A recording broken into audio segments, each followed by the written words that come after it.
All right, friends, welcome back to the Mass Effect Lorecast, or should I say Spectres. Welcome back. This is your host, Tom or Robots, and I'm here, as usual, with Sam, N7 legend, Kung Fu Kangaroo. He has multiple names. What's going on, Sam? How are things? Things are great. I'm super psyched for this episode. In fact, I took it upon myself shortly before, while you were doing the patron chat with Cyberpunk Lorecast. I tweeted at Jennifer Hale and Mark Mir, nice, the voices of Commander Shepard, and tried to get them in on it and see if they could just watch the show for a little bit, because this is going to be a big episode. We are covering the Protheans, the forerunners of the Mass Effect universe. The Protheans. I feel like you have to say names like Protheans, like in that, like, the Protheans kind of voice, right? The Codex voice. The Codex voice. Yeah. I'm going to work on that. So welcome, everybody. We are live. It is Sunday night at 10:30 p.m. Eastern on twitch.tv/robotsradio, where we do these shows live every week. And if you can join us, we'd love to have you. And especially if you have thoughts and things you want to share in the chat, we will call things out throughout the show. So feel free to share your thoughts and feelings about things. And why don't we go ahead and kick this off? So, take it away, Sam. How are we starting this out?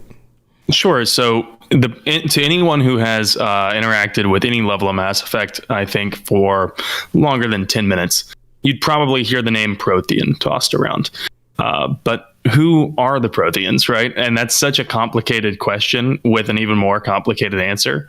So I think we should probably start with the basics.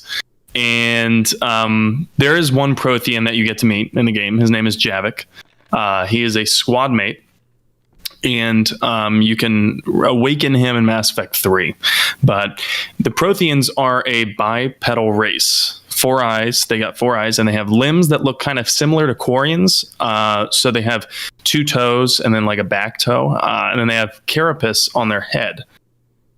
Similar to Turians, and their voice actually sounds similar to Turians as well. So their makeup is it has to be dextro amino acid based, because it's like the Quarians and the Turians. Right. They're kind of like a skinnier, more upright version, sort of. Yeah. Yeah. They're very humanoid except for their head and their like phalanges. They're phalanges. Man, I can't imagine having a back toe. That's got to be different, but useful. It's maybe? like a dew claw. Yeah, it's like a dew claw. But if you're like a human. Right.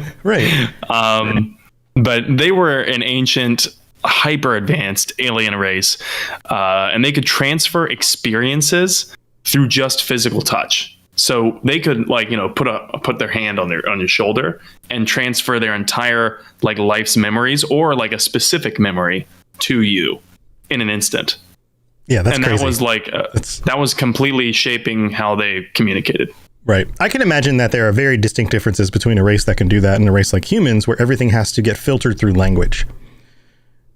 Like, right. The concept of like fact is so much easier to confirm if you can give somebody exactly the experience that happened and share that with them directly.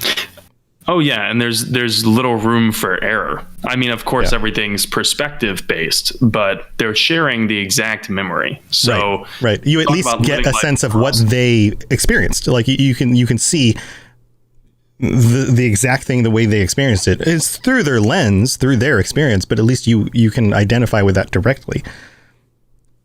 Yeah. And when I was, thinking about that, I was kind of thinking that sounds a lot like the Asari, and some Asari have the ability to kind of do this mind meld thing where they, embrace eternity and whatnot like that. Mm-hmm. And they kind of like send your mind to a different dimension. And we're going to get into the relationship between the Asari and the Protheans a little bit later. But what you need to know is that the Protheans existed before all of the current intelligent races of Mass Effect, the trilogy. Right. So they existed like at least 50,000 years ago. And that's when they mysteriously vanished. So that is kind of where you're dropped in Mass Effect 1. But they were a super advanced alien race, and one of the reasons that they became advanced was because it was through the discovery of the ruins of a previous advanced species, which is super cool because it sounds exactly like what happens with humanity and the discovery of the Mars ruins of the Protheans. Right. So the Protheans come upon the ruins of a race called the Enewshannon, which was brand new to me. Like, I had never heard this name before. Yeah, and I was researching this. It's spelled Inushannon. So if you are not familiar with this, that's what it looks like, and maybe pay attention because you might find it places. Yeah, certainly. So the Enewshannon had like a bunch of they were a sprawling empire, much like the Protheans were, and they were hyper advanced. And so this already sets up the theme of one civilization building upon the achievements of the ruins of the achievements of the previous civilization. And as is a central theme with Mass Effect, once a civilization reaches its peak, they are cast down and made extinct by the Reapers. So presumably that is what happened to the Enewshannon, who existed 127,000 years ago. And then their fall basically allowed the rise of the Protheans. And then the Protheans used their ruins, their technology, to become more advanced themselves. And so this is very evident in one particular planet in Mass Effect 1. Some Mass Effect fans may remember Ilos from Mass Effect 1. Well, that's the very critical planet at the very end of the main story. And it's where a Prothean VI named Vigil reveals some details to Shepard that we're going to get into a little bit later. But during the Reaper's extinction attempt of the Prothean scientists on Ilos went into stasis, and the whole planet went dark to try and avoid detection from the Reapers. Mm-hmm. And that's what you learn at the end of Mass Effect 1 in a nutshell. But before the Protheans were using Ilos, the Enewshannon had actually used it as a research planet. And the Enewshannon, their models, their textures, what they look like, was actually modeled after, and this is going to be, a dated reference here, but the Alien movie series. There's a character or a being that's been dead for a while called the space jockey or the pilot. And the Enewshannon's physical appearance was modeled after the space jockey or the pilot. And that was confirmed by lead design team members. So that's not just speculation. But, that's where the Protheans got their technological prowess, I think. I think you can probably trace it back to them building on the ruins of prior civilizations. However, their society was also highly regulated. It was pretty strict. And according to Javik, the Prothean who I mentioned, the Prothean squad mate from Mass Effect 3, games of chance, like gambling, were actually punishable by death. Like, if you played cards or dominoes or you were playing Yahtzee, oh man, God forbid you were playing Yahtzee, and it's punishable by death. Why is that? Is there any reasoning why? They viewed any game that was not skill based to be a shame, like a stain upon honor. So okay, yeah, because it takes control out of the hands of the players and puts it to chance. Right. Yeah. And they were not fans of that. However, they were fans of staring contests, which is 100% in your own control. Yes, this is 100%. And with 4 eyes, it makes for quite the staring contest. Right. So they have staring contests, and apparently they were a common pastime. And females, according to the wiki, would use these eyes to begin foreplay. So you got some sexy staring contests going on. You walk in a room and you see a lady just like staring at you, and you go, oh. And she just keeps staring, and you're like, hey there. And things are getting pretty heated, even though nothing's happening. Right.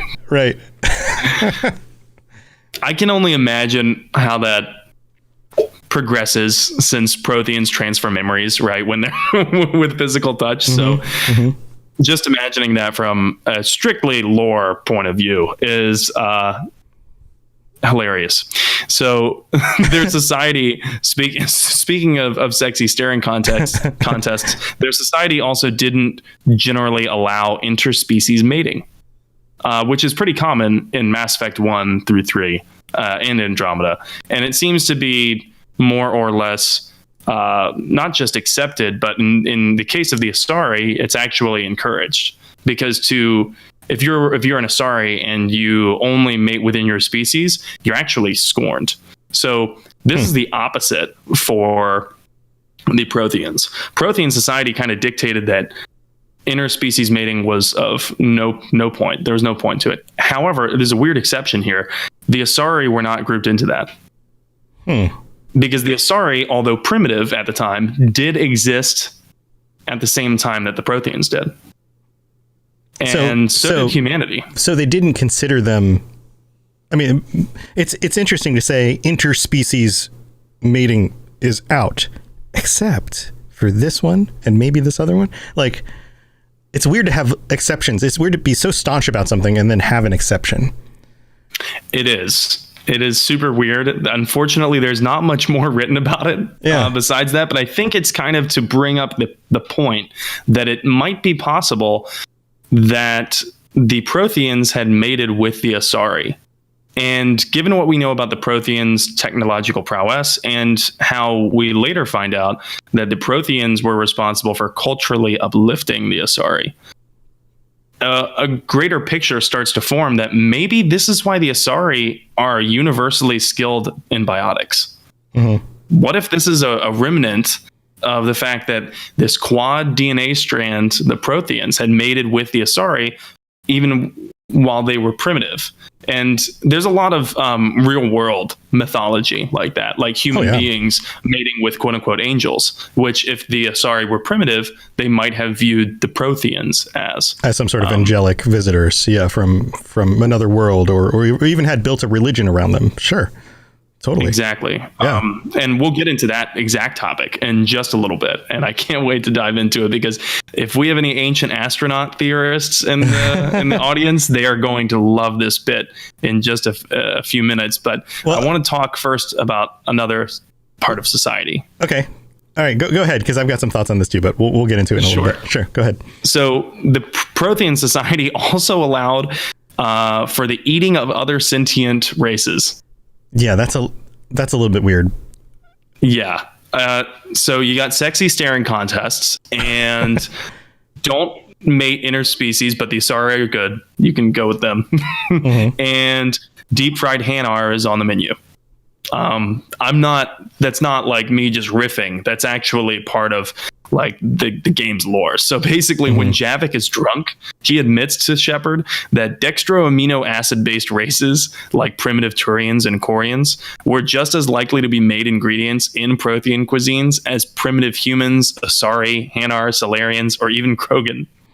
And Hanar were either boiled or fried, and Salarian liver was considered a delicacy. Yeah, no, but that totally makes sense though. And we've talked about this before. If you are so far beyond the capabilities of other races that you don't consider them, just because you are self-aware or technologically past a certain level of advancement, doesn't necessarily mean that you are on par with them from that kind of standpoint.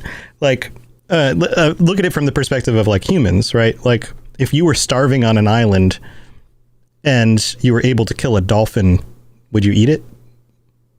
Probably.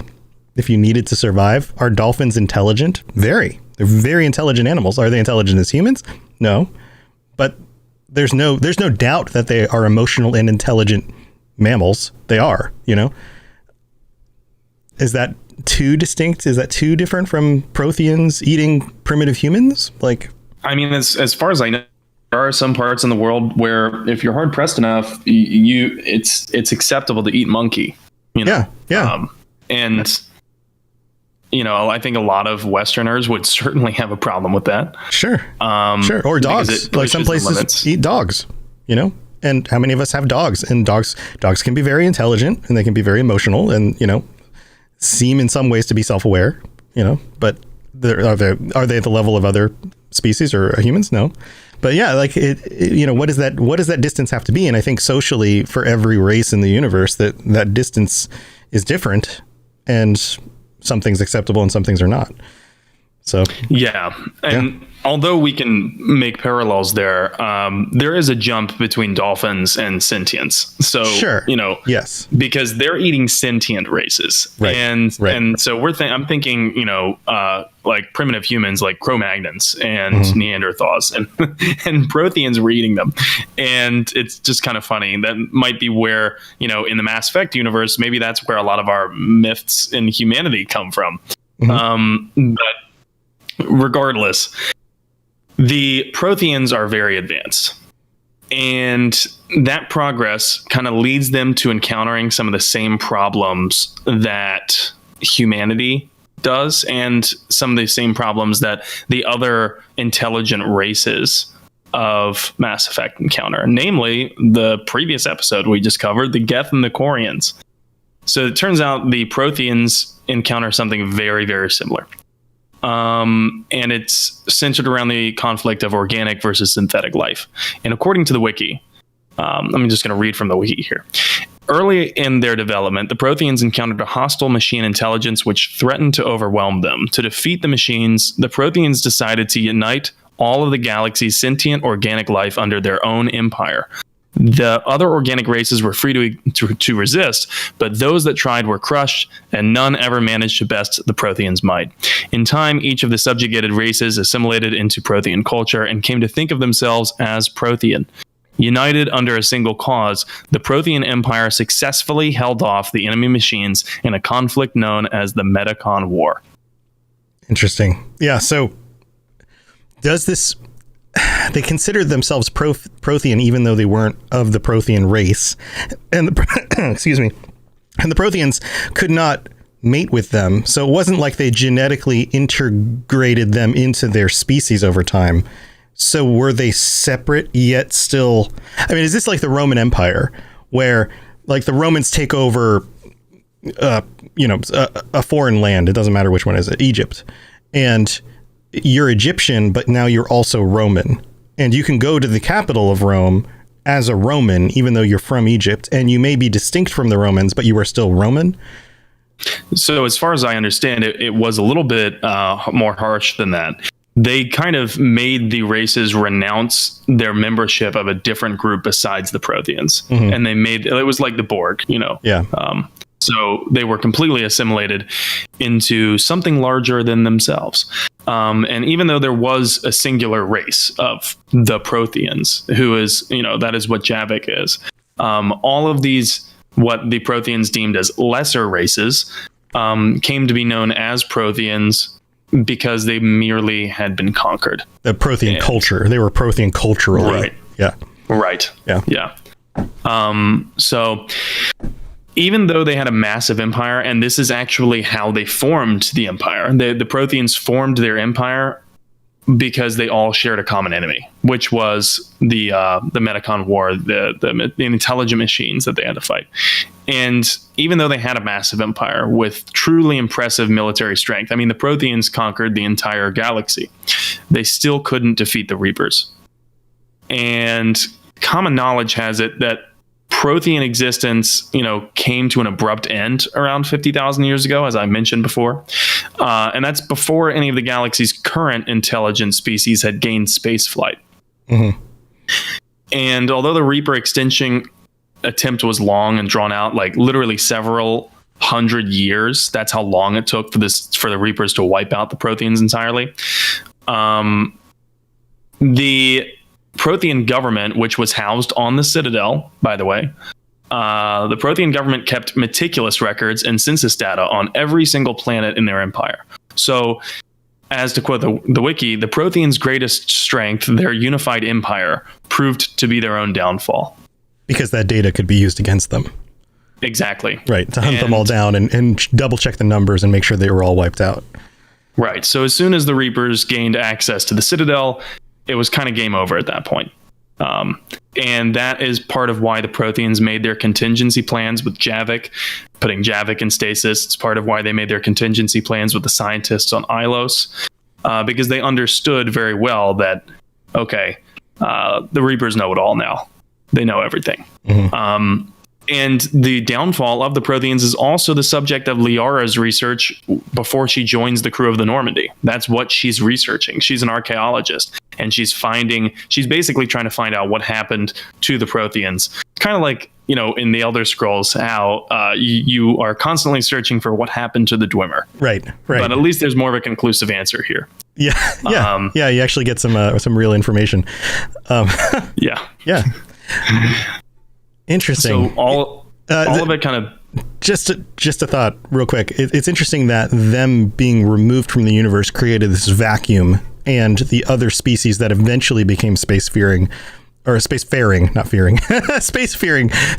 races were not hunted down because they were not at that level yet. They evolved to that level over the next time period, or maybe not even evolved, but they developed socially and scientifically over the next time period. Yeah.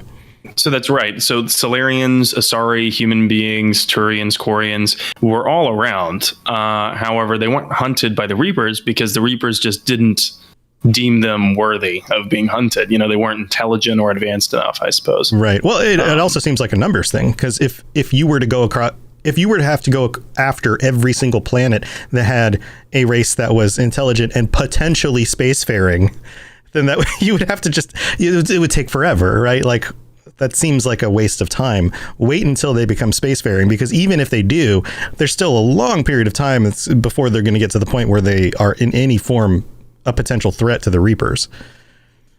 Yeah, and it's kind of weird that they don't really address this in the game, as far as I know. But the Reapers act as if they're on a time constraint. They're like checking their watch, like, oh, come on.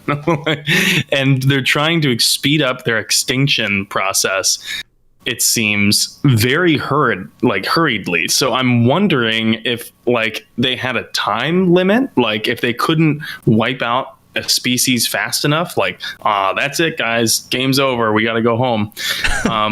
It's not really addressed in the game at all, or in the lore, as far as I know. But it would be certainly something interesting to find out in later games. Mm-hmm. Okay. But all of this kind of begs the question, when did the Prothean race begin? Well, like most details on the Protheans, that's unknown, because most of the data and most of the records have been erased and wiped from the annals of history, thanks to the Reapers. So the earliest archaeological discovery that current spacefaring species have made indicates that the Protheans were around at least, at the earliest, at 68,000 BC. That's a long time ago. Yeah. However, humanity has been around for about 300,000 years. The first Homo sapiens, that is. Yeah. The numbers on that usually span somewhere between 200 and 500,000, depending on where you want to put the line. But exactly, something like that. Mm-hmm. So regardless, humanity, early humanity, was around at the same time as the Protheans. And because the Protheans had ruins on Mars, we know that they had interaction with early humanity in Mass Effect.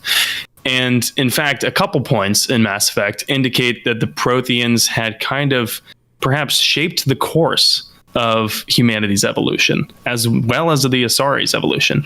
Or as the Protheans call it, they don't call it evolution, they call it the cosmic imperative, which is so lofty and, hoity-toity. Right. Okay. So basically, as I mentioned earlier, there's evidence from Thessia, the Asari homeworld, that their goddess, Athame, was actually a Prothean, and that they had been worshipping Protheans the whole time. Because there were these aides to Athame that taught the Asari astronomy and agriculture, which might account for how the Asari are comparatively more advanced than any other race currently at the top of the food chain in the Milky Way. But for humanity, here is the really, this is one of my favorite parts of the entire Mass Effect universe. I love this part, and I'm so glad we get to talk about it. Mm-hmm. As I already mentioned, there's evidence that comes from the ruins on Mars, which the game briefs you from the very get-go. That's in the opening credits. However, there's also a Prothean sphere on an uncharted world in Mass Effect 1 called Elitania. And if it's very easy to miss this. If you're not a completionist in games like I am, if you just do the main missions and you just want to get through the main story, you definitely miss this because it's an optional side planet and it requires an optional side quest on top of that, which is an unmarked quest. And so in Elatania, there's a Prothean sphere. And so I'm just going to read along, but basically Shepard is granted a vision from this Prothean sphere. Mm-hmm. And this is the text of the vision. It's given to the player via text. It doesn't display it on screen, but it's just given via text, like old-timey role-playing games. Love it. Right. And I have it here on the screen for people who want to read along. Oh, great. Yeah. So I'm just going to read through this real quick. Examining this strange Prothean artifact reveals a small irregular slot on the underside of the surface. Remembering the strange trinket you received from the Asari consort on the Citadel, you pull it out and place it into the slot.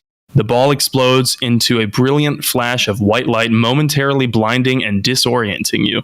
Slowly, your senses return as you wake from a deep sleep. You are alone in the forest, though you are not far from the caves you share with the others of your tribe. There is a pain and a small lump in the back of your skull, as if a chip of flint has been forced under the surface of the skin. Leaning on your bone-tipped spear for support, you rise to your feet. A sound draws your attention upwards where a strange creature hovers high above you. It's unlike the birds you hunt by the lake's edge. It has no head and no wings, yet somehow it flies. It is a beast of shining silver, hanging motionless in the sky like a cloud. You sense it is watching you, studying you. Raising a hairy fist, you shake your spear at it in anger, and the creature rises up quickly until it disappears from view. With a satisfied grunt, you make your way back to your caves and the rest of your tribe. You fall into the familiar patterns of life, the hunt for food, the struggle to claim and keep a mate, the battles against other tribes that would claim your territory. Days roll into nights and back into days, and each time you rise from sleep, there is the sensation that you are not alone, that some other is with you, sharing all you see, hear, and feel. At these times, your hand goes to the strange lump at the back of your skull, and you remember the silver creature in the sky. The air grows colder, winter falls. You must range farther for food, clutching the furs tight against you to ward off the chill.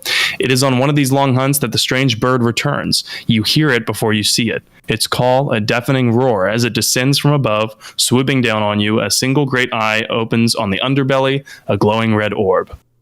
You try to run, but a finger of red light extends from the eye and engulfs you, and all goes black again. You wake an instant later to find yourself on Elatania, lying on your back, the Prothean artifact looming above you, undamaged, and your companions standing over you. They help you to your feet, puzzled. Quote, "There was a flash of light, and you just sort of toppled over," one explains. "Are you okay, Shepard?" the other asks. You don't answer right away, wondering at the implications of what you've seen, the memories of a Cro-Magnon hunter captured by an implanted Prothean data recorder. How long did they study the primitive humans, observing them and analyzing the results at their base on Mars? And what, if anything, did they learn from us? Quote, "I'm fine," you finally reply, realizing this is a mystery you will probably never solve. Forget about it. Dun, dun, dun. So the massive lore implication from that, right?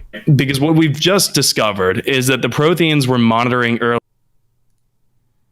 and that they possibly shaped the evolution of early humanity. Mm-hmm. Because there's other Prothean ruins that you discover on Uncharted Worlds, and they're pyramids that look exactly like the pyramids in Egypt. Right. Yeah. And so you've watched Ancient Aliens before, I'm sure. Oh, sure. Yeah. I've looked into all that stuff. Yeah. And so I want to get your thoughts on it. Well, in the real world, there's very little, like, to put this out there, some people are going to believe this stuff and some people don't. And everybody has their own requirements for evidence and those kinds of things. I tend to be very skeptical. I've studied a lot of these things. I've looked into a lot of them. I've spent a lot of time looking into stuff. And a lot of that, like the Ancient Alien stuff, is based on more hope and misrepresentation of evidence in a lot of cases, and the ignoring of certain other counterfacts. Let's just say that. But it's a fun thought. It's a really fun, exciting thing to think about. Unfortunately, I don't think in our world we have enough evidence to say that anything like that has happened.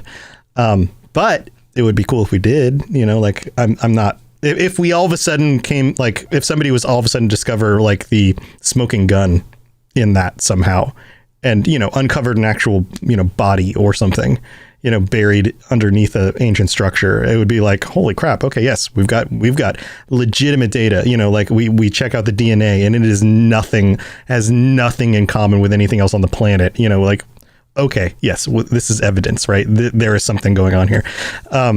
But it's fun that in stories like this, that we get that kind of stuff, because there is a lot of, you know, potential for those kinds of storylines. This idea that human beings were sculpted and changed, you know, based on some sort of alien presence.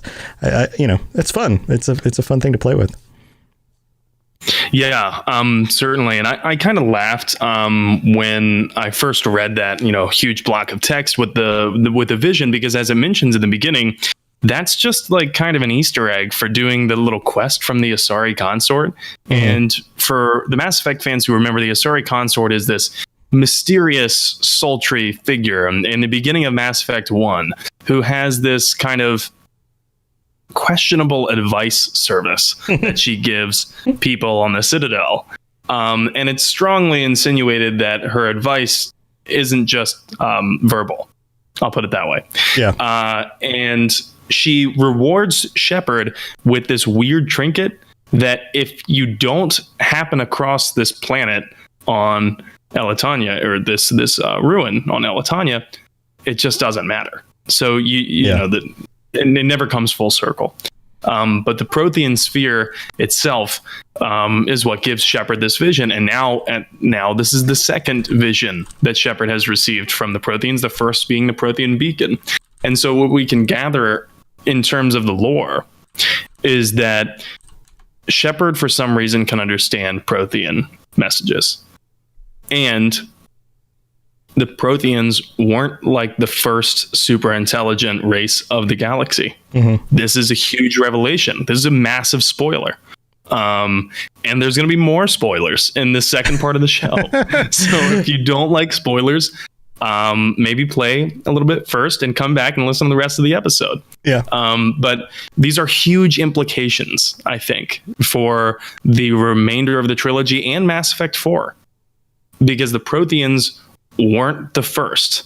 And there's other myths that we're going to debunk in the second half of the show about the Protheans, things that are marketed to you by the Codex itself in Mass Effect 1 and by characters in the game itself. That there are facts that are given to you about the Protheans that turn out not to be really facts at all. Yeah. Yeah. Unreliable narrator, that kind of thing. Yeah. Yeah. Very cool. All right. Well, let's move on. Let's go to the middle of the show. We're going to do our Show Us Your Shepards and talk a little bit to our audience. And then we'll be back with some more lore for the second half. Message coming in. Patching it through. I am sovereign, and this station is mine. I like the sound of that. Crap, I did it again. I jumped in. I always feel like it ends there, but there's another one. I'm going to get shot down at some point. Well, hey, let's talk about our Shepard this week. Who do we have this week? I'm going to pull up the image. Of course. And I believe I gave you the image. So this week we have Commander Burton's Mira Shepard. So Commander Burton went with the default female Shepard. And so we're going to be showing a picture of the default female Shepard as she appears in the Legendary edition of Mass Effect. With actual like hair that looks like hair. Yeah, and look at skin this that looks like skin. That looks amazing. Yeah, it's so good. So if you're listening to this podcast and you're not watching it on Twitch, I highly encourage you to go check it out on YouTube and look at the pictures that we're showing, because the textures really are impressive. But enough about Legendary Edition. Let's talk about Mira Shepard. She is a Vanguard. Personal favorite class right there. Vanguards are really, Russian, charge in head first. They're all from Russia? Pistols. They're all Russian? They're all Russians. Although, the default female Shepard looks like she could be Russian. She could be Russian. So it could be a thing. Yeah. Mira Shepard and Commander Burton, if you're here in chat, drop a line to let us know if your Shepard is Russian, because her background is Earthborn. And Commander Burton says that his or her, I'm sorry, I don't know your gender or your preferred pronouns, Commander Burton. We'll just say there. But Commander Burton's Shepard and Shepard's mom grew up around the Red Sand cartels, which is probably how Shepard acquired her biotics. Mom ran a clinic. And red means Russian. So that all tracks. Well, there we go. I think we've stumbled upon a inter-Discord conspiracy theory. Yep. But Mira Shepard is also a war hero. And Commander Burton writes that Mira Shepard is very earnest and serious and asks too many questions, tries to do the right thing, and is Paragon all the way. Commander Burton also writes that of the key decisions that Mira Shepard had reached, she spared the Rachni Queen and continues to spare her. She trusts her to keep her word.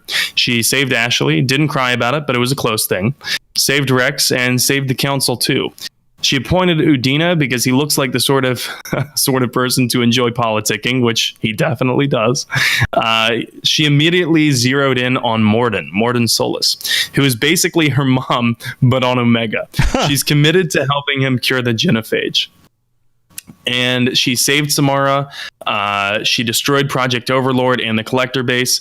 According to Commander Burton, all of her squaddies survived the suicide mission. Jack calls her a Girl Scout, and she's only exaggerating a little bit. She brokered peace between the Geth and Quarians, and she romanced Liara, and she chose the synthesis ending. So she was too fond of Legion to let his death be in vain.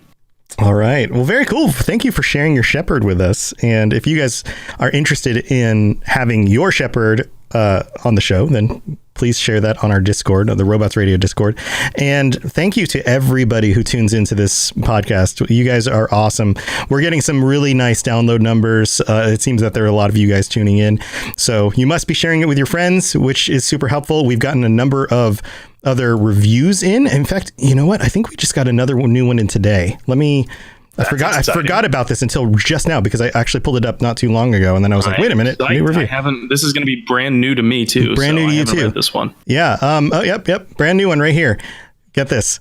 This one comes from Maddie V12123 in the United States, who writes, "Finally, 5 stars. I've always been a massive fan of this franchise, and ever since the Legendary Edition was announced, I've been looking for my Mass Effect fix to hold me over. Love all the other Lorecasts from you, and seeing you cover Mass Effect was like Christmas morning to me."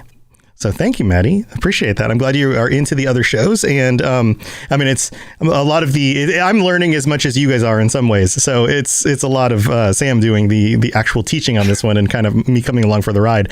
But I appreciate that. Thank you for tuning into the other shows as well. So yeah, that one came in recently. And that's the only other new one we have since the last episode. So thank you. If you want to help out the show, tell your friends, leave a rating or review on Apple Podcasts, even if you don't listen to it on that platform. If you have an Apple account, you can do that, and we'll read out your review on a future episode. And that's what we've got. We might put together a Patreon. We've had some people asking about things like, hey, it'd be really cool to guest on the show. And we do a thing with some of the other Lorecasts, the Fallout Lorecast, the Elder Scrolls Lorecast, Dungeons and Dragons, Cyberpunk, where at a certain tier, you can join us at the end of every month in order to chat with us about different topics about the game and your experiences and things like that. So that might be something we throw together sometime in the next few weeks. I don't know. We'll think about it. We'll put together some tiers and we'll see what we can come up with that you guys might be interested in, and that would help support the show as well. So stay tuned for some of that stuff. But tell you what, let's get back to the rest of the lore. Here we go. Spit it out, or are you trying to build suspense? You're so dense, sir. Obviously, I do not know as much about human relationships as I thought. So, you know what I find even more interesting than this ancient astronauts idea is, in recent years, is the discoveries of that have come about through modern science when it comes to our history and the stars and space and all the things that we've been able to uncover. When it comes, like you asked the question about ancient astronauts and like the building of a pyramid or something like that. And the best explanation I've ever found for something like that is that human beings are very capable, we can be very smart. We're able to do amazing things, especially over long periods of time. And if you were to imagine hundreds of years of experience with families passing down information from, parents to children about sculpting and moving stones, like how good we would get. Like, think about it. In your own lifetime, if you become an expert at something, you can become really, really good at it. Now, imagine extrapolating that for years and years and years and years, generations and generations and generations. Eventually, you become very, very good at doing something like that, like building a pyramid. It's not just, this is what you do with your life. We are human beings. We are like the people in the past were no less intelligent than we are. They're very capable of those kinds of things. And so I find that very interesting. I also find very interesting the ideas of, and this is still kind of an aside here, not so much that human beings have some sort of mixed ancestry in our own world with like aliens, but that, and we've talked about this a little bit, that at different times in history, there were multiple intelligent species on the planet. Like up until 20,000 years ago or something like this, maybe even less than that, we coexisted as Homo sapiens with Neanderthals, and I believe it's actually pronounced Neanderthals, and that is evident in our DNA. And that's something that, like you're saying, like maybe the ability to use biotics is something that's genetically attached to some sort of interbreeding thing. Well, if you look at, most people outside of modern African descent have between like 1.5% and 5% Neanderthal DNA in them. Like that's really interesting. Like, what does that mean? How does that affect us? And these are the things that you can pull from in our own real science, real world experience, and kind of extrapolate that into a fiction like this. So yeah, if we were able to, like, what if we did find that alien underneath, the pyramid somewhere, and looked at their DNA and then realized that there are strands of that are actually copied in human beings that aren't in other mammals. And then we were like, oh, wait, we do have 0.03% of this alien DNA in us. And we never knew, like it could happen. It would be neat. Oh, yeah. And I think that the writers of Mass Effect have to be avid fans of history, if not students of history, because when you're writing science fiction and when you're predicting the future, you kind of have to have that basic knowledge of history to draw upon and extrapolate ongoing themes, because humanity itself is cyclical. The problems we face have new names and new people, but they're more or less similar problems that you can point to in the past. Yeah, people are people. We make the same kinds of decisions. We make the same kinds of mistakes. We love and we hate and we go to war and we make peace and we do all of these things over and over and over and over again. And that's just who we are. And history shows that. And even the stuff we're going through in our modern day society, although it's packaged differently, is really no different than things have happened in the past on a fundamental level. But yeah, that's an aside. We'll talk more about that stuff, I'm sure, in the future. So where are we going with this? So, okay, so the Protheans are gone. Why do they matter anymore in the universe? Is there some sort of legacy that carries forward with them? Of course. And so, we were talking about the past, but looking into the future, there are three big reasons why the Protheans, are integral to the entire story of Mass Effect. And so I'm going to go through each of those reasons. One, the Protheans' advanced tech sets up a legacy for the species who rise after their disappearance, after they go extinct. So the standing on the shoulders of giants thing. Exactly. Yeah. That is exactly what's happening. And because that is exactly how the Protheans rose to such heights. They stood on the shoulders of the Enewshannon. Right. And the Enewshannon stood on the shoulders of those who came before. Right. I mean, the universe is significantly older than several 100,000 years. So, yeah. Exactly. And I think that there's too little known inside the Mass Effect universe. By the time Mass Effect 1 comes along, there's too little known about the Protheans and about the past before the Protheans that it's kind of like just generally assumed. And it's given to you by the characters in Mass Effect 1 themselves, and Mass Effect 2 and 3, and even the Codex itself. They all have you believe that the Protheans built the mass relays and the Citadel. And those are two things, mass relays, the Mass Effect technology, the technology which created the very basis for the whole series. and it sets up the path of societal advancement for all of the spacefaring species in the Milky Way. All of the narrative would have you believe that the Protheans created this, but that's not true. The Protheans didn't. And so this is a huge spoiler. Don't listen if you don't want it spoiled. According, close your ears. Keep the podcast going, but don't listen. But according to Sovereign, the Reaper, the Reapers themselves created the Mass Effect relays and the Citadel in order to shape the evolution, or cosmic imperative, however you want to put it, of every successive intelligent alien species in the Milky Way. So put another way, the Reapers created these things so that every time a spacefaring race would evolve, they would evolve within the parameters that the Reapers set for them, so that they could achieve the same outcome every cycle. That's masterful manipulation. Yeah. It's like a gardening technique where you set troughs, and the plants are always going to grow in a certain pattern because of the shape of the landscape.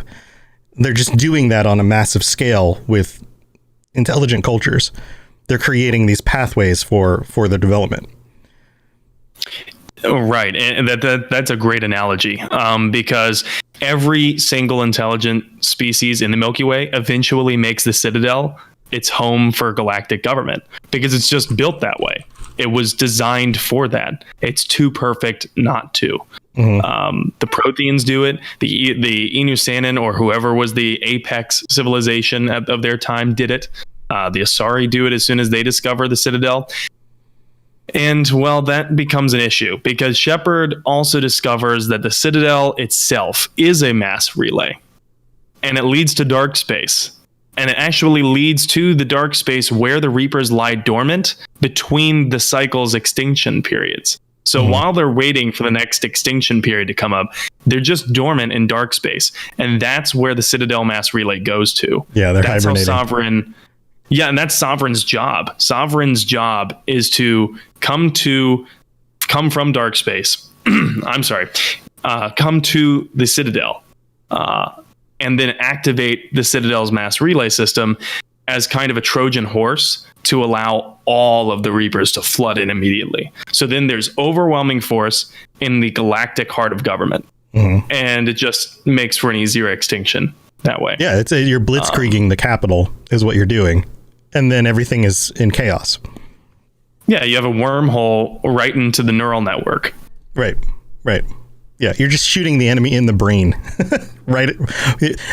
Your first shot is just a shot in the brain, and then the rest of it is just cleaning up everything else. Yeah.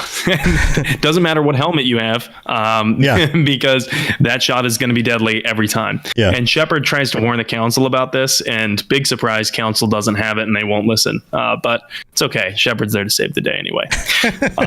So the second reason why the Protheans matter so much for the future of Mass Effect is because, as we said earlier, Javik, besides Javik, what we know is that the Protheans were entirely wiped out. So Javik is like the last remaining Prothean. That's what we know. That's the common knowledge within the Mass Effect universe. This is also not true. Not entirely true. Most were killed. Almost all of them were killed. Yes. However, some of them still exist, just not in their original state. And so anyone who played Mass Effect 2 is going to recognize this story. After the Reapers attempted to create another Reaper from Prothean DNA, the same way that they did with human beings, they failed because I guess something about Prothean DNA just didn't allow them to. And the Reapers resorted to then making the Protheans into their minions. Indoctrination was used against many Protheans back then. And the problem is that the longer a being is indoctrinated, the higher the neural decay becomes. And eventually they become like husks, and they're not really capable of complex tasks at all. So that's a problem. And it's a problem if you're a Reaper and you want a useful workforce, which is, ironic. Sounds like very similar to what happened with the Quarians. However, the Reapers tiptoe a fine line. Ultimately, the Reapers are AI, so they know not to make an AI, and they extensively alter the DNA of the Protheans so that the Protheans become these horrendous, monstrous creatures. They're still organic. They have been cybernetically enhanced, but they're still organic. And they alter it to such an extent that they now appear brown with glowing yellow eyes and wings, and they become the Collectors. Yep. So the Collectors are the Protheans. Yeah, and I've got the picture on the screen spoiler for anybody who isn't looking at the screen awesome. right now. Yeah. So the picture on the screen, if you're listening and you didn't see that, that is a picture of the Collectors. However, what I really love about this photo is that it's ripped directly from the vision that Shepard receives. And how crazy is that they had planned forward so much so that they had already committed, the writing team had committed that the Protheans were going to be co-opted by the Reapers. So I just love that kind of dynamic right there. And yeah, it shows a lot of. Sorry, I'd make a terrible weatherman. I'm it's opposite, but it's okay. Yeah, no, that's fine. Yeah, it's the formation of the backstory in the world before actually writing the story of the games. Like, you can tell that they had a plan for how everything was laid out, even when they did the first game, before they knew it would be a success and they'd be able to do a second and third. That they still had a background for the world and the universe and the nature of what actually happened and all of that, which is cool because it really gives the series depth. It does. It certainly does. And even if I'm incorrect in that maybe they went back, they retconned, maybe they did. I'm not sure. But maybe they went back, after the fact and they inserted something like that in the project. Even if that's the case, it's still an incredibly written story where you have this, utopic society of the Protheans before all of the intelligent species, and even they fell. And then they were co-opted into this indoctrinated servant race, who then become the protagonists of Mass Effect 2. I think it's too easy for Mass Effect fans to look at 1 and 3 and to go, yes, absolutely, the bad guys are the Reapers in Mass Effect 1 and 3. And then 2 is just some weird, alter thing that doesn't really happen. It's like this film noir that's, just kind of inserted in there. Right. I think it's too easy to say that because you're losing sight then that the reality is you were fighting the Protheans, the indoctrinated Protheans, the whole time. And you were fighting the Geth the whole time in Mass Effect 1. And the Geth are really just indoctrinated servants of the Reapers. Right. In Mass Effect 1. Yeah, they're not really the bad guys. They're the puppets of the bad guys. Exactly. And because of Shepard's success at the end of Mass Effect 1 in defeating Sovereign and preventing him from allowing all the Reapers through the Citadel, that's why the Collectors kind of start abducting entire human colonies in Mass Effect 2. Because Harbinger, the Reaper, does an about face and goes, oh crap, like, we got to change plans here. Now let's make a human Reaper and we'll go from there. So the Protheans continue to matter in and throughout Mass Effect 2. Because they are actively being used to do the Reaper's bidding. And so this brings me to my third and final point about why the Protheans continue to matter. And that is because of the Crucible. Okay. For those who don't know, the Crucible is a weapon, and it was a massive, infinitely complicated and intricate weapon developed over multiple cycles, so multiple rises and falls sure of intelligent species. And it's theorized that the Protheans might have been responsible for creating this, but that's quickly squashed in Mass Effect 3, because what you discover is the Protheans actually happened across the plans for the Crucible and they contributed to them, but they didn't create them. So the Crucible is designed to be this weapon that's this ultimate Deus Ex Machina weapon, which will finally get rid of the Reapers. And the Protheans become very close to completing the device. You learn this from another Prothean VI in Mass Effect 3. But in the process of constructing the Crucible, some Protheans came to believe that the Reapers could be controlled with the device. Doesn't that sound familiar? Sounds a lot like the Elusive Man. Sounds a lot like Cerberus, who was marketing hard, saying, you just don't understand the power, Shepard. You don't understand that these Reapers don't need to be destroyed. We can harness their energy. And he markets that at the end of Mass Effect 2 as well. He tries to get Shepard to save the Collector base because he wants to control it. He wants to wield the power. And so that same exact argument happens during the Prothean cycle. And some Protheans believe that you can control the Reapers with the Crucible. Well, spoiler alert, it doesn't work. And those same Protheans who were marketing for that and lobbying for that, well, they were indoctrinated sleeper agents. And they ultimately sabotage the deployment of the Crucible. And that's it for the Protheans. That's it besides Javik and the Collectors. Yeah. That's what happens. This whole theme of humanity doing the same things over and over and over again plays out in this. And it's not just one race. It's intelligent species do the same things over and over and over again. They make the same mistakes. It's interesting. These themes are universal. I mean, they're very human themes, but in this world, they're intelligent species, the nature of power corrupting, trying to take hold of power and wield it for yourself rather than taking the safer option and just removing it. All of these different themes keep coming up. I mentioned last week that I've been watching The Expanse, and that show's awesome. And there's some similar themes in that. This whole question of do we take this new discovered thing, and I won't no spoilers in case you guys want to go watch that show. You should. It's awesome, especially if you like space stuff. But should we rid the universe of this thing, or should we wield it for ourselves in order to try to harness the power of it? And how far back does that theme go? This idea of humans trying to capitalize on powers they don't understand and ultimately destroying themselves because of it, or creating more damage.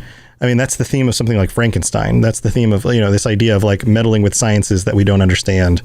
But I'm sure that's a theme in mythology. This idea of, even, I can't think of it off the top of my head. But this comes up over and over and over again, which is cool because it comes up here too. Yeah, and it kind of reminds me of Lord of the Rings, cast it into the fire. Mm-hmm. Yeah, yeah. Don't wield the power of the ring. It will corrupt you. Yeah, totally.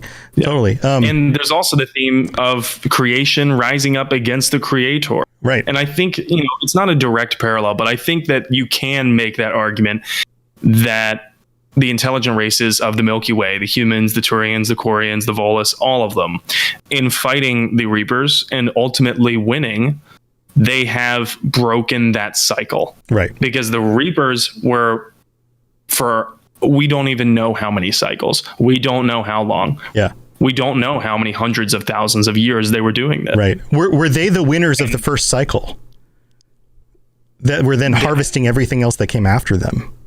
So this is exactly why the Leviathan DLC in Mass Effect 3 is an absolute must. And I'm very happy to say it's going to be part of the Legendary Edition. So everyone has to play that mission before the end of Mass Effect 3. You have to, because it goes into it. And I don't want to spoil a future episode because we got to do an episode on it. Yeah. But there are such massive lore implications. And it talks about how the Reapers themselves were created. And it again goes to that same theme that we've just explored last week of why it's not good to create intelligent, synthetic life. Yeah. If you're organic life, that is. Right. That always goes bad. Yeah, that's that kind of just brings us full circle into saying the Protheans battled intelligent synthetic life. That, in fact, is how they built their society and built their empire that they had out of a common enemy of synthetic life. They succeeded there, but then they learned not to create AI. And then they battled through the same problems that humanity did with Cerberus, thinking that you could control the Reapers. And I didn't mention this, but the Protheans also battled with supremacist groups within their own factions. And the Reapers, I think, talk about this. I can't point to a specific line exactly, but the Reapers basically take credit for installing chaos and discord within the different intelligent civilizations. So they basically take credit for these terrorist organizations that are, extremists and commit these acts of terror and things like that. Basically, it's all just to disrupt the plan. Oh man, how current is that? I know. This idea of false information in order to manipulate people and cause division. This is countries on this planet have been doing that for hundreds of years now. That's the colonist period was all about that. It was about creating division among those being colonized so that they can't unite against the colonizers. And now it's being, social media and the internet is being used to put out misinformation for all of us to fight with each other in order for powers beyond our control to gain more influence over our government and things like that. Like all of this stuff it's all a mess. In chat, Nexada writes the Leviathan DLC should have been part of the main story. Agreed. That's a hot take, and I got crucified on Reddit for that, by the way. Oh, of course. It was Reddit, yeah, of course. Yeah. Of course. But yes, agreed. And Eric Morian says, or Moreland, I think it's an L. I'm itching so bad to play. Just pre-ordered the Legendary Collection. Yeah. Hey, Eric, just quick thing. Have you played Mass Effect 1? And if so, please tell me that you went to Morland's famous shop. Because Morland is actually a Solarian shopkeeper in Mass Effect 1 on the Citadel. Yeah. So if you haven't, you gotta go. I mean, you kind of have to now. You kind of have to. Yeah, that's you should get a little sign, put it up in front of your home. Yeah. But I guess moral of the story is, if you hear people preaching division and things that are just dividing us, just blame it on the Reapers. Say you're probably indoctrinated. Yeah, don't fear the Reaper. More cowbell, That's a callback. Well, awesome, dude. Thank you for this. This has been really, really cool. Getting into this stuff. There's a lot of details here that I wasn't aware of. I'm so looking forward to jumping back into this game. It's the 25th now. We've got 3 weeks left, and then about that. Yeah, and then we'll be able to play the Legendary Edition. I know a lot of you guys are going to be jumping into it too. So what do we have coming up in the following weeks? I know you've got some big changes going on with your life. That's right. So I streamed this weekend, Mass Effect 1. I'm going to be streaming this week when I can, between packing things up for my move to the West Coast to Portland, Oregon. Super psyched to be part of the Pacific Northwest now, although I've heard that newbies aren't exactly welcomed. That's just a typical city thing. Yeah. I'm used to that. But very excited for that. I will be streaming Mass Effect 1, like I said. On the note of Legendary Edition, I officially pre-ordered. I made the decision that I'm going to be playing on Xbox, and even if I decide to get it for PC later, I'll just hand the physical copy to my girlfriend. And I never buy physical copies of games anymore. Yeah. I just don't. I always buy digital, but this one I was like, I gotta have the physical. You gotta put it on your shelf. Physical copy. Yeah. Exactly. Yeah, I don't know. Should I play it? Like, I've got a PS5. I've got my PC. I like sitting on the couch, but I like playing games on my PC because that's what I can stream from. I just, I don't know. Maybe I'll do both. This would be a unique opportunity for you to play the first Mass Effect on PS5, because as far as I know, it never released for PlayStation. There you go. Okay. Yeah, I did play it on Xbox originally. So there's that. If I get it on PC, so fun little side story. I set up my phone. I was inspired by Game Pass to look into what can I do with my phone to play PC games on my phone. And so Game Pass works on your phones. So you can do that. And I was like, and then I fell down a wiki hole about how to set up your phone to play games. And then I realized, you can use Bluetooth to connect your Xbox controller to your phone. And I was like, oh, that's really cool. And then I was like, wait a minute, can I just stream games from my PC to my phone and use my controller on my phone. So I could like sit on the couch when my wife watches, you know, like whatever crazy cooking show she's watching and like play my games on my phone right next to her. And so, yes, you totally can. So that's now what I'm doing. So I might just do that. Maybe I'll just get it on PC and then I can like couch play while hanging out with my wife in the evenings. And then if I want to stream it, I can just continue it on PC. Like that might be optimal. But dude, it's crazy to think about this. Like I played Fallout 76 on my phone the other night and I'm looking like the game is in like high quality settings on my phone. And I'm like, it's almost like having a Switch, but it's not. And the delay, because it wasn't running to like a cloud out on the internet, it was just running on my Wi-Fi. It was almost non-existent. It was almost like just playing it on an old TV that has bad delay on the old TV, right? It wasn't bad at all. Do you happen to know if you can do that with Microsoft Surface? Yes, I think you can. Yeah, if there's my an app, will love to know that. If there's an app that'll do it on whatever app store, so if it's like an Android based device or an iOS device, then you just have to download. There's like a Moonlight app, and then there's the Steam one. That both of them do it.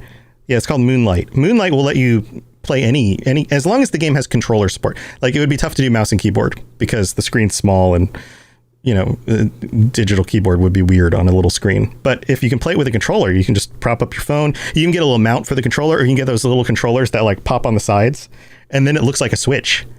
And then now your phone is basically a Switch. But can you imagine playing like Legendary Edition with like high res textures, 3D environments, all just on your phone? And it's small enough that like the resolution doesn't have to be super high, but the edges of everything look real smooth because the dots are so small on your phone, right? So it looks real crisp and clear. Plus, most of these phones are OLED, so like they're really sharp and contrasty. Like it's like this is my new favorite thing, and I don't know why people aren't talking about this. Yes, I can't really do this outside of my house. I suppose you could set up like an external server to your home, but like I'm not going to do that. But at least when I'm home, or I'm just lay in bed, I can play Mass Effect on my freaking phone in bed. That's nuts. That's awesome. That's so cool. I'm definitely going to look into that. Yeah, that's pretty cool. And you brought up a good point. I wonder, did they confirm whether Mass Effect Legendary Edition is going to be on Game Pass? I don't think it has. I don't think they've mentioned that it will be. Okay. Because I know that EA Play, is part of Game Pass now, and so a lot of EA titles are on there. Will it be on Game Pass as of February 3rd? Given the technically considering the game is probably going to appear. Yeah, probably. It will probably appear on Game Pass upon release. It would be likely. So there's still just speculation about it, but it could. It could be a thing. If it is, then I have bought the physical copy for no reason. Yeah, but you get to keep it. It's like it may not be on there forever, right? Like, I suppose so. Yeah, my girlfriend also has Game Pass, so there you go. Yeah, like maybe I'm sounding a little bit old here, but I miss the days of buying the physical copies, even though the digital copies are just way more convenient. But I do miss like having your game collection, and it's like, all these different CDs, and you look at it and you're like, yeah, that's mine. Yeah. Okay. So this is how you want to feel young again. This is how old I am. I remember when video games were on small cases, right? But PC games were on big boxes. The boxes were this big, and you would walk into a store that there was no EB, there was no GameStop. EB was like before GameStop, right? It was places like Babbage's. You would go into Babbage's in the mall. Babbage was a mathematician, I believe, but Babbage's in the mall, and you would look at the shelves, and the game cases were like this big. Like, I don't know if you can see that. Like, so like the size of like a book, like a board game, like a board game size box. Right. Man. And they did it on purpose because back in the day you would get like the discs for the game, floppy discs for the game, or eventually CDs. But then you would also get like a map and a huge game manual book with like the history of the world, and like they did that with Morrowind. Yeah, I remember that. Yeah. Yep, I got that. Yeah, Morrowind, I think, might have actually released with a big box and a small box. I think that might have been during some of the transition. I got the big box Game of the Year edition. It was like, that big. And it was like in the thirds. And then they showed Morrowind, Tribunal, Blood Moon. Yeah. And it came with a map, lore book, and it was sweet. Yeah, and then when they switched to little box, and it felt like I wasn't buying something as cool anymore. I was like, that's just a little box. All right. Yeah. And those boxes, like the art was always really cool. So you could put it I would stand the boxes up on like a shelf, by my PC. So I'd have like cool looking boxes around. I probably got rid of them years ago, but I should have kept them. Oh well, memories, can't go back. Oh yeah. Now everything is Speaking just of collector's digital. editions, the Mass Effect Legendary Collector's Edition, or whatever it's called, whatever edition that they have for that, I'm pretty sure it comes with a wearable N7 helmet. What? Which I was like super, super close to checking that out to buy it, but then I'm like, do I want to spend that much money? I don't know. I'm the looking this wearable up. N7 helmet is pretty cool. I'm looking this up right now. Why can't I find it? Legendary Cash? No. Legendary Edition. Collector's Cash Edition. Is that what? Oh, it is. Yes. Is that what it's called? Yes. It is called the Legendary Cash. And oh my God. Hold on. I'm going to save this image and put it up on screen right here, right now. Oh, it's not. I have to. Yeah, I'm looking at it. All right. Hold 1 second, chat. Just like hang out for just 2 seconds. I promise. Oh man, it's a 1-to-1 scale. This is like, you can just wear this.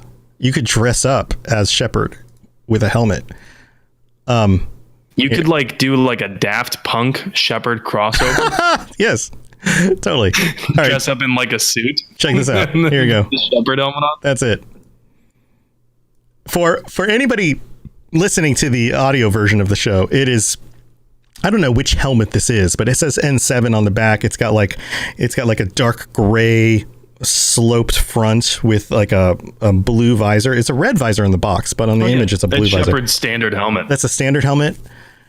Yeah, this Shepard standard Onyx N7 helmet. Yeah, this looks badass.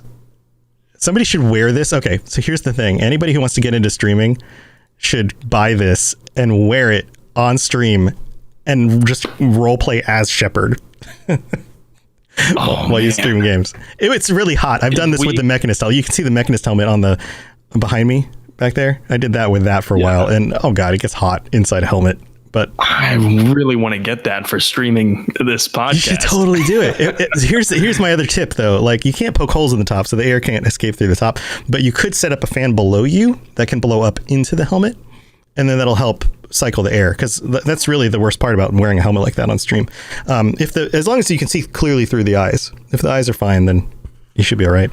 Oh yeah. But the heat, after about an hour of just rebreathing your own air inside a helmet, kind of gets old. It's getting foggy in the. Yeah. Wait, and since we're in the COVID, and that count as a mask?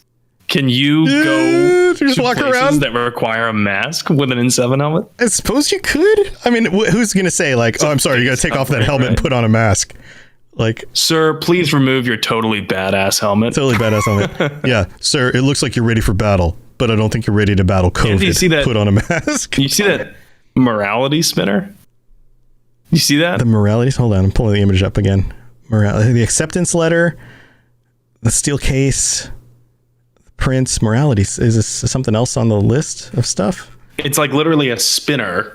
And down at the bottom right. Could, like, yeah. Use it to make decisions instead of flipping a coin. Yeah.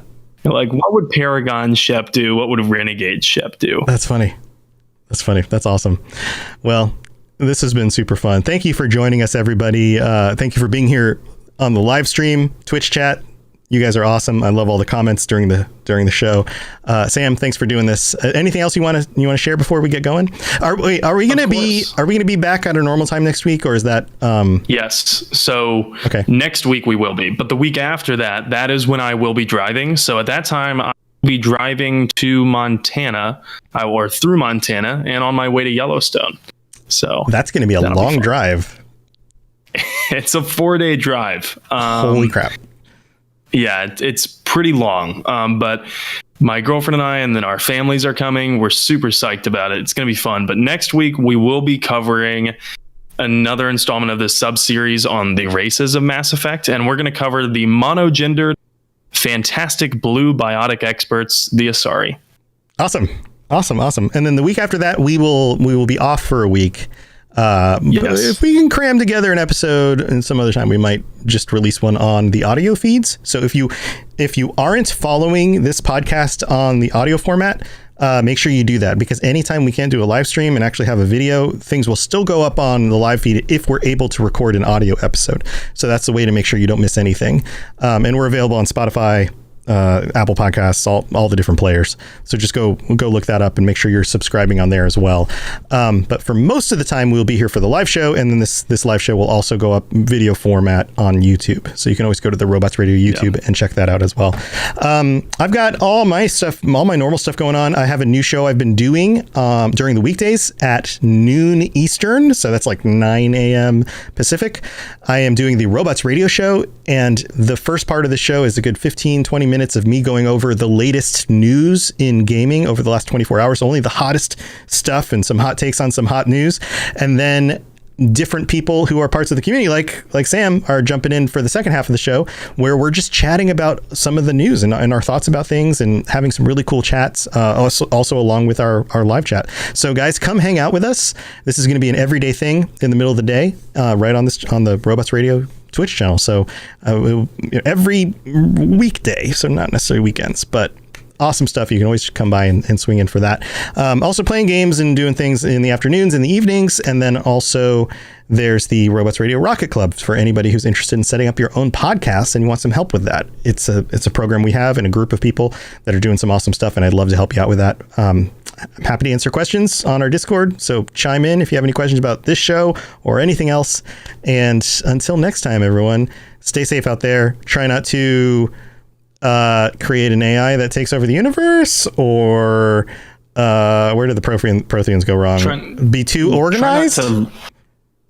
Maybe try not to let terrorist cells gain too much power politically. There you go. Let's just sabotage your crucible. Yeah, there you go. That sounds good. All right, guys. We'll see you next time. Thanks for being here. See you guys later. Thanks for tuning into the Mass Effect Lorecast. We'd love to hear your opinion and thoughts on the lore of Mass Effect. Reach out to us on Twitter at Mass Effect Cast, or check out the Robots Radio Discord. Also, you can send us an email at masseffectlorecast@gmail.com.